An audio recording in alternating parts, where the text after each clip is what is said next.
tubahaye ikaze kuri Agasuda TV. Ndabasuhuje nshuti bakundwa bene data, Imana ibahe umugisha. Uyu munsi rero tugiye kongera kuganira ku magambo meza cyane muri iki gice turi gukoraho cy'ubuhanuzi muri iyi minsi. Ndagira ngo twongere dusubukure, ariko kandi uyu munsi tugiye kwifashisha amagambo, tugiye kubakira ku ntego ivuga ngo, ku mutwe uvuga ngo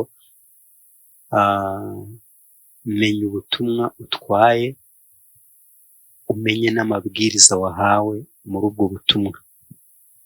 Menya ubutumwa utwaye kandi nurangiza umenye n'amabwiriza wahawe utwaye ubwo butumwa, kuko nuyarengaho bwa butumwa utwaye bushobora kutagera iyo ukeneye ko bugera. Iyo uwo muntu wabuguhaye akeneye ko bugera, ntibugereyo amahoro. Rero tugiye kuganira ku magambo ari mu gitabo cya mbere cy'Abami, ibice 13. Turahera ku murongo wa 11. Reka dusome. Icyo gihe hariho umuhanuzi w'umusaza i Beteli, umwe wo mu bahungu be araza amurondorera ibyo uwo muntu w'Imana yakoreye i Beteli uwo munsi, n'amagambo yabwiye umwami. Bayabwira se arababaza ati, aciye mu yihe nzira? Kandi abahungu be bari babonye inzira uwo muntu w'Imana waturutse i Buyuda yaciyemo. Se abwira abahungu be ati, nimushyirire amatandiko ku ndogobe. Nuko bamushyirira amatandiko ku ndogobe, ayigendaho, akurikira umuntu w'Imana, amusanga aho yari yicaye munsi y'igiti cy'umwera. Aramubaza ati, mbese ni wowe wa muntu w'Imana waturutse i Buyuda? Nawe ati, ni njye. Aramubwira ati, ngwino dusubirane imuhira ufungure. Aramusubiza ati, sinemererwa gusubiranayo nawe ngo tujyane iwawe, kandi ino aha sindi buhasangirire nawe ibyo kurya, simpanywa n'amazi, kuko nabibwiwe n'ijambo ry'Uwiteka ngo ne kurira ibyo kurya cyangwa kunywa amazi aho, kandi ngo sinzasubireze inzira yanzanye. Nawe aramubwira ati, nanjye ndi umuhanuzi nkawe, kandi marayika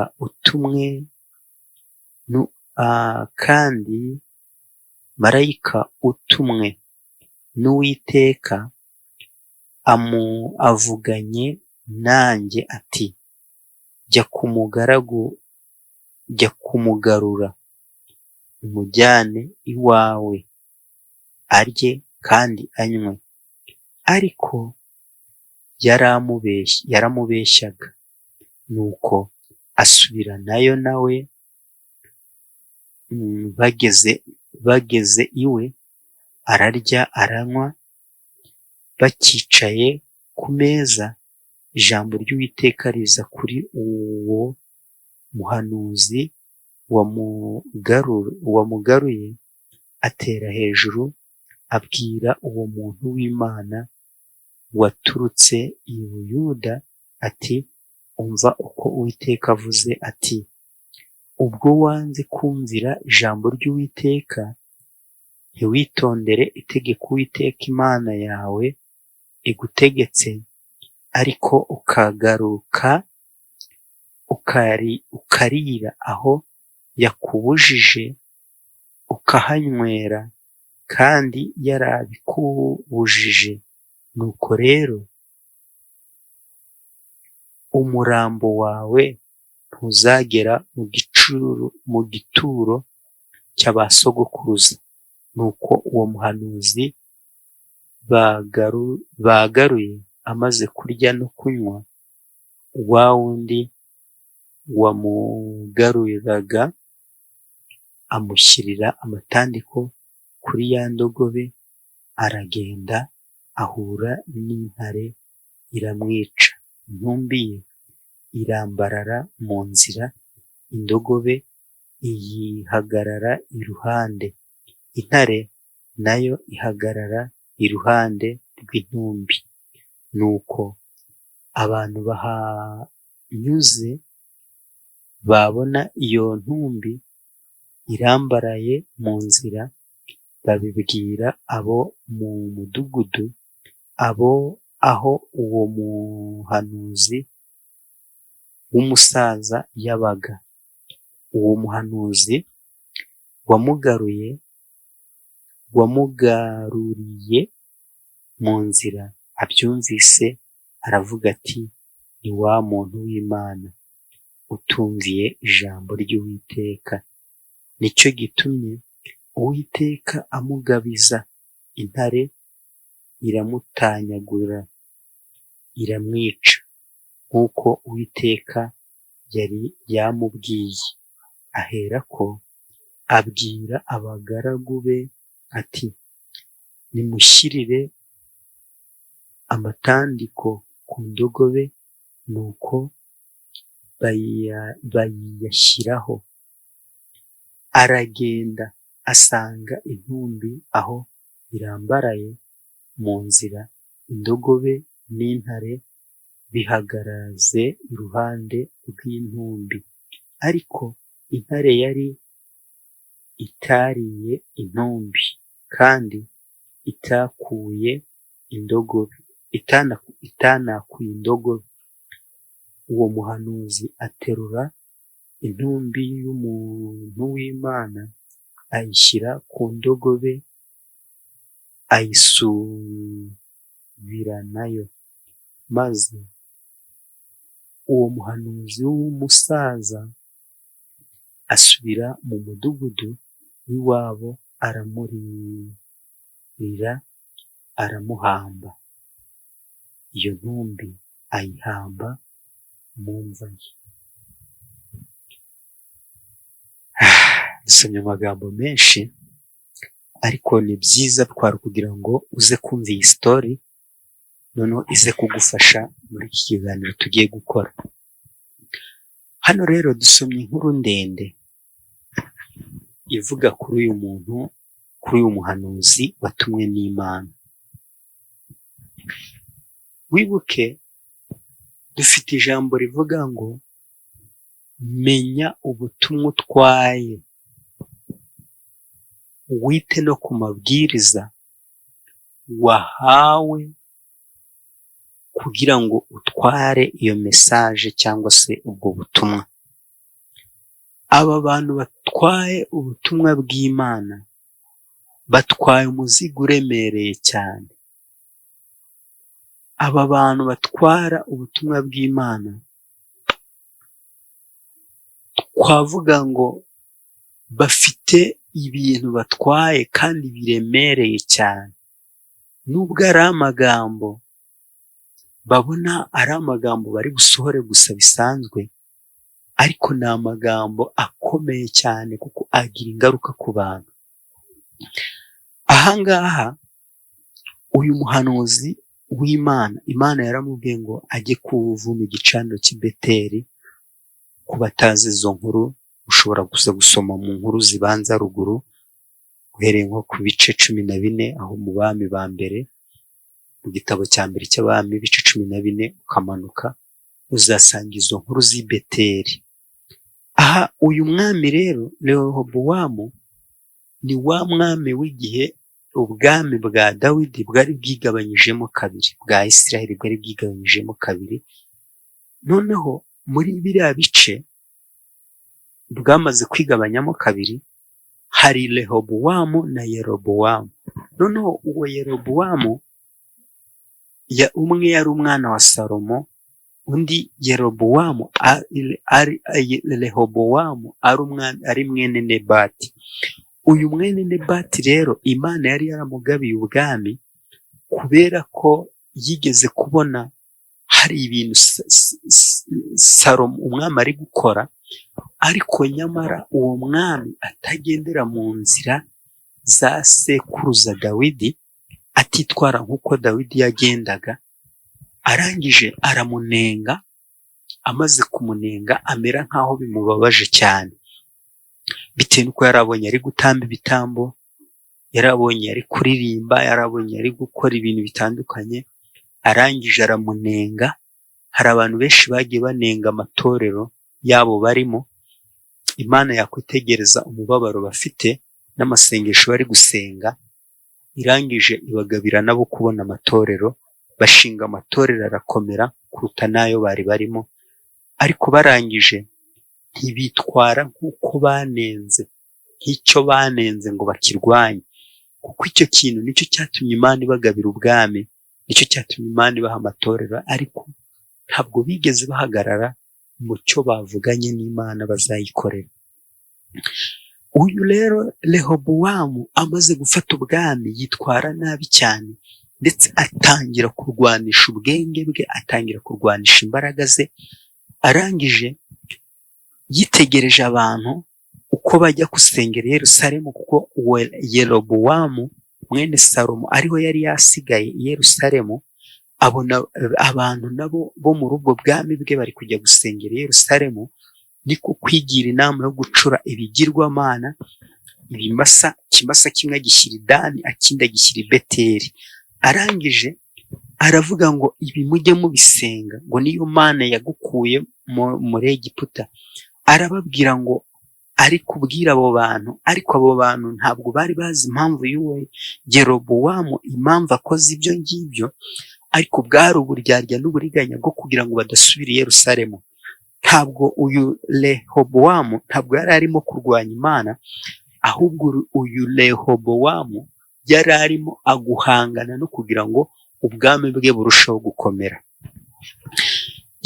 Yerobowamu rero ibi birangiye, urumva habayeho kubaka ibicaniro. Noneho Imana irababara cyane. Imaze kubabara, ifata umuhanuzi wayo imutuma hariya i Beteli kugira ngo ajye kuvuma kiriya gicaniro cy'i Beteli, batakomeza kugicaniraho. Ubu buyobe buri mu bantu, Imana ishyiramo umuyaga mwinshi kugira ngo ujye gusenya ibyo bintu abantu bahora bajijisha abantu bubakiyemo, bahagazemo. Irangije yohereza umuhanuzi kugira ngo ajye kubisiribanga.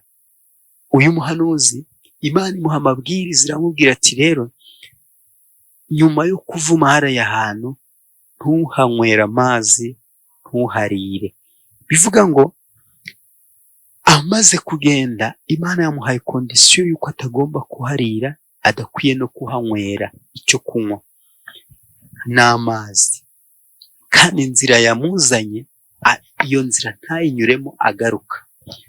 Uyu muhanuzi rero Bibiliya ntabwo igaragaza amazina ye, ariko iravuga ngo ni umuntu w'Imana.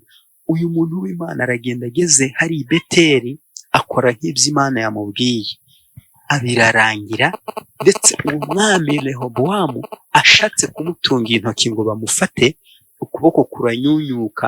Noneho ako kazi kose kamaze kurangira, uyu muntu w'Imana cyangwa se uyu muhanuzi asubira iwe atashye kugira ngo yongere yisubirire mu rugo iwe. Arongera asubiza inzira, ajya mu nzira itamuzanye nk'uko Imana yamubwiye, ariko mu nzira ahura n'ibishuko. Imana igutuma wari wenyine, n'amabwiriza yaguhaye wari wenyine, nta wundi muntu mwari muri kumwe.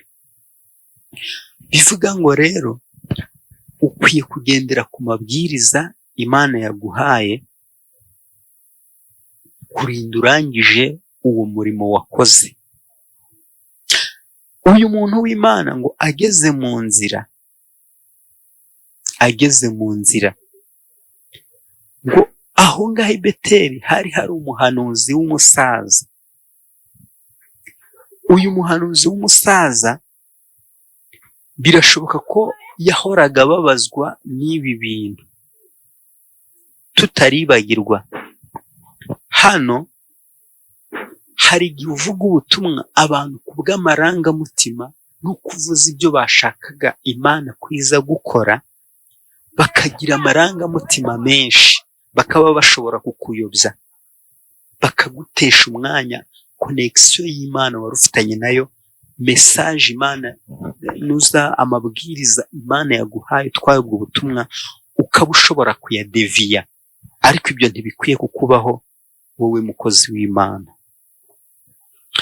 kubera ko ayo marangamutima y'abantu ashobora kuzamuka kuko wakoze ibyo bifuzaga ko Imana ikora. Noneho bakavuga bati ntabwo bikwiriye ko uyu muntu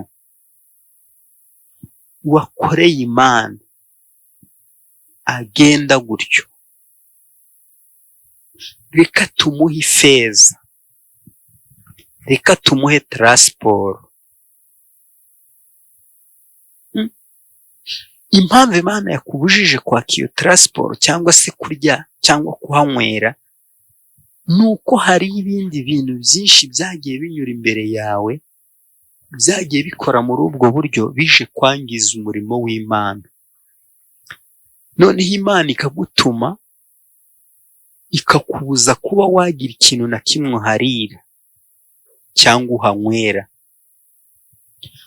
Muri icyo gihe gutumye rero, ntabwo uzi impamvu yakubujije kuhanywera. Ako ni imagination yacu, ntabwo ari ukuvuga ngo Imana ishobora kugutuma kubera izo mpamvu, ikakubuza kubera izo mpamvu. Ariko nyine menya neza ko Imana ishobora kukubwira ati ntuharire, ntunahanywere, bitewe n'uko ni wenda hari ibyangiritse aho hantu binyuze muri iyo nzira. Uyu muntu w'Imana rero ageze mu nzira, birashoboka ko uyu muntu w'Imana yari amaze kunanirwa, birashoboka ko yari afite inzara nyinshi.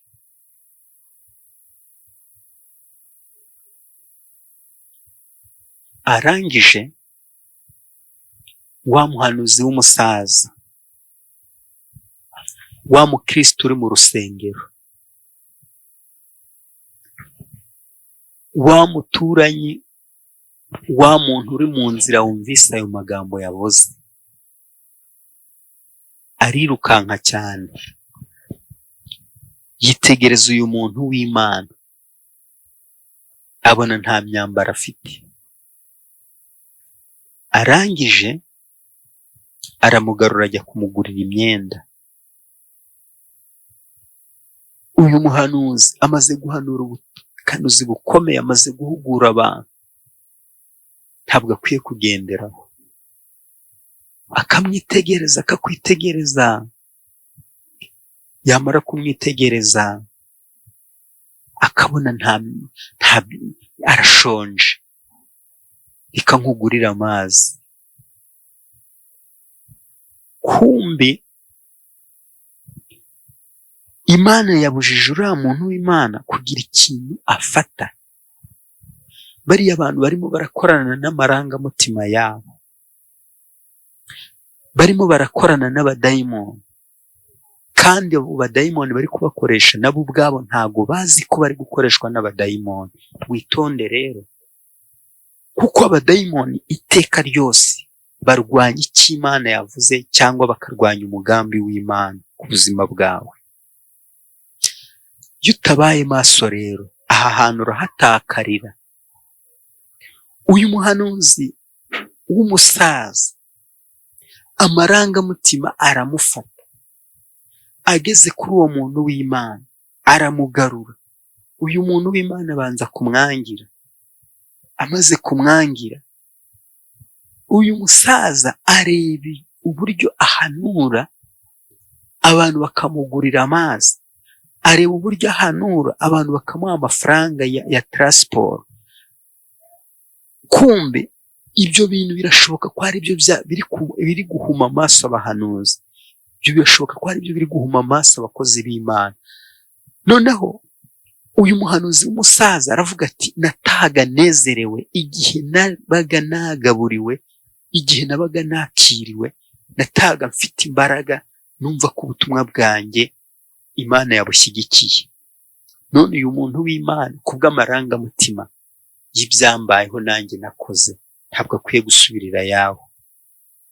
Aba aramubeshya, yigira inama yo kumushukashuka, aramubwira ngo Imana ni kwivuze. Bishatse kuvuga iki? Birashoboka ko n'umuntu ashobora kuguhanurira ubuhanuzi, ariko ubuhanuzi atari bwo. Wibuke gatoya igihe umwami Yehoshafati yari agiye gutera, Ahabu yari agiye gutera ari hamwe na Yehoshafati, bazanye abahanuzi barahanura, bazana n'undi muhanuzi witwa Mikaya. Uyu muhanuzi witwa Mikaya ahageze aravuga ngo nabonye umwuka, avuga mbese haboneka gushukwashukwa. Umwuka aravuga ngo nzagenda nshukashuke bariya abantu yiringiye, mbashukashuke. Umwuka wo kubeshya, baze bamubeshye. Abahanuzi 100 bose baraza babeshya Ahabu, baramubwira ngo azatabara kandi azatsinda. Yehoshafati connection yari imurimo yumva ntabwo iri gukorana n'abo bahanuzi. Yehoshafati aramubaza, nta wundi muhanuzi uri mu gihugu ngo tumubarizemo Uwiteka? Iyo uri mu mwuka w'Imana, yutarangaye umenya connection y'Imana na connection itari y'Imana. Yehoshafati abitegereje, abumvishe, yumva hari ikintu kibura muri ubwo buhanuzi bwabo. Akomeza agira umutima wo kwibaza impamvu. Baba bazanye Mikaya. Mikaya basobanurira ko hari umwuka w'ubuyobe waje ushukashuka abo bahanuzi. Noneho uyu mwuka umaze kubashukashuka kugira ngo Ahabu ajye kugwa hariya hantu. None rero njyewe ntababeshi nabonye Abisiraheli bameze nk'intama zitagira umwungeri. Bivuga ngo umwami yari yapfuye. Icyo nshatse kuvuga hano rero, hajya habaho n'umwuka, hajya habaho n'ubuhanuzi bw'ubuyobe. Bivuze nabi. Hajya habaho n'ubuhanuzi bumeze nko kukubeshya. Ubuhanura atari uko ari gukore, atari uko ari amarangamutima, ahubwo akaba ari ibintu yiyumvamo cyane ku buryo ashobora no kubirwanirira kugira ngo cya kintu gikorwe, ariko nyamara ari umwuka wo kubeshya wamujeho. Ariko wowe uri guhanurirwa ntubashe kumenya ibyo ari byo. Uyu muhanuzi w'umusaza rero hano ho ngo we yarabeshye, yaramubeshye.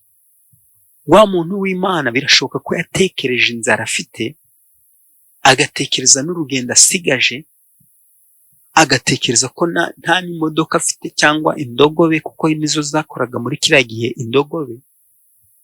Arangije yitegereje uwo musaza aravuga ati nyamara asubiyeyo uyu musaza ashobora kungaburira, ariko uyu muntu yapfuye nabi. Uyu muntu arababaje cyane. Uyu muntu ateye agahinda. Yari yananiwe cyane, ageze mu nzira ari kugenda. Urumva undi yari afite indogobe ari kwiruka. Biragaragara ko nta n'indogobe yari afite, kuko bwa kabiri bamuhaye indogobe bamuha n'amatandiko. Niko twasomye, turaza kubireba neza.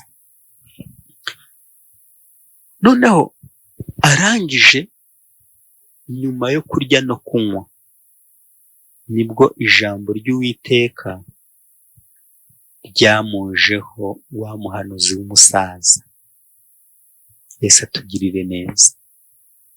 Wiyoba, ahubwo menya amabwiriza wahawe utwaye ubwo butumwa. Birashoboka ko yari kumara kuvuma kiriya gicaniro cy'i Beteli, bakabaririza inzira yamuzanye bakajya kumutegerayo. Akaba ariyo mpamvu Imana yari yakoresheje tekiniki yo kuvuga ngo inzira yakuzanye ntaba ari igusubizayo. Aha hantu ntuharire, uyu mudugudu, iki gihugu ntukiriremo, iri torero ntuririremo, ntunarinyweremo. Iri torero witondere ibyo baguha. Witonde. Arangije, aho kugira ngo atekereze mesaje yahawe agihaguruka, ahubwo arongera asubira inyuma, ajya kuharira, ajya kuhanywera. Abakoze ikosa rikomeye cyane. Witonde utaza gukora ikosa mu rugendo rwawe rikakubera ikibazo. Witonde utaza gukora ikosa mu rugendo rwawe rikakuzanira akaga. Mana tugirire neza. Aka ni agace ka mbere rero. Reka tuvuge ku gace ka kabiri. Hari ukuntu abantu bahabwa ubuhanuzi, bahabwa ubutumwa, bahabwa mesaje, ariko iyo mesaje ikaza nk'ikigereranyo.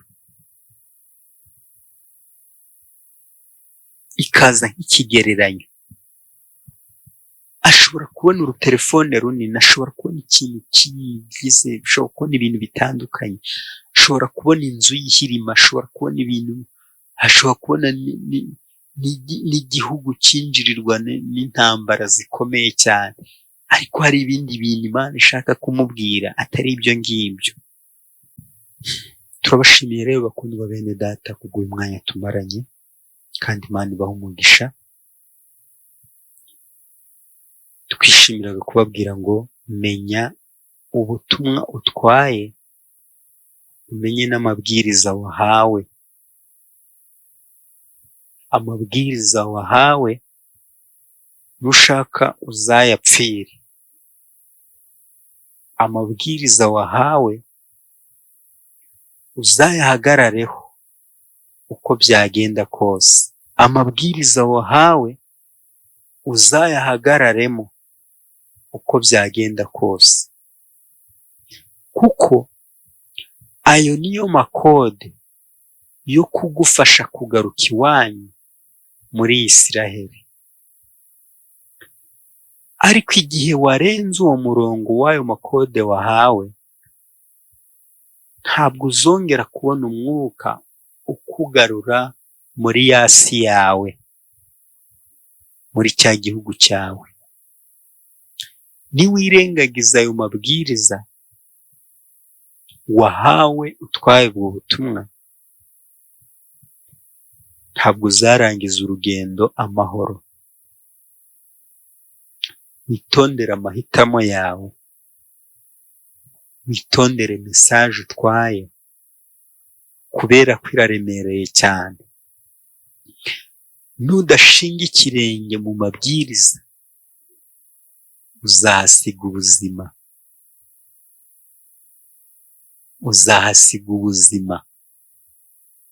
Uzahasiga ubuzima.